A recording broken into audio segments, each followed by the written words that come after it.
স্থানীয় সময় সোমবার সকাল 10:38 যুক্তরাজ্যের লন্ডনে তখন সোনালি রোদের আভা আর মেঘমুক্ত আকাশ।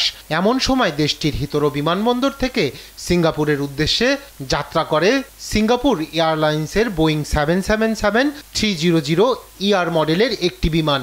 কিন্তু মাঝ আকাশে ঘটে বিপত্তি। তীব্র ঝড়ের কবলে পড়ে বিমানটি। এতেই সৃষ্টি হয় ভয়ানক ঝাঁকুনি। আসন্ন বিপদ এড়াতে ব্যাংককের সুবর্ণভূমি বিমানবন্দরে জরুরি অবতরণ করে বিমানটি। ঝড়ের কারণে সৃষ্ট তীব্র ঝাঁকুনিতে একজন নিহত হয় এবং আহত হয়েছে অন্তত 30 জন।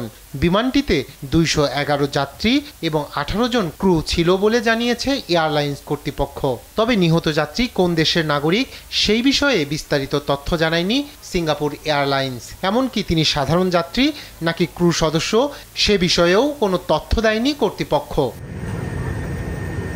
এদিকে এক বিবৃতিতে সিঙ্গাপুর এয়ারলাইন্স জানিয়েছে, এই ঘটনায় যে ব্যক্তির মৃত্যু হয়েছে তার পরিবারের প্রতি গভীর সমবেদনা জানায় তারা।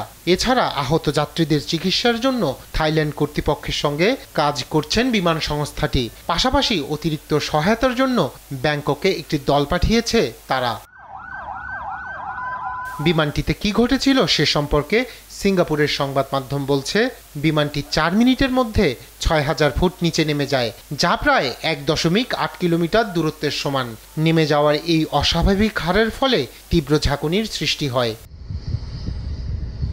বেসামরিক বিমান বিশেষজ্ঞরা বলছেন, এই ধরনের তীব্র ঝাঁকুনির কবলে পড়া বিমানে আহত হওয়ার ঘটনা তুলনামূলক বিরল হলেও অস্বাভাবিক নয়। রায়হান কবির শুভ্র, নিউজ ডেস্ক, দেশ টিভি।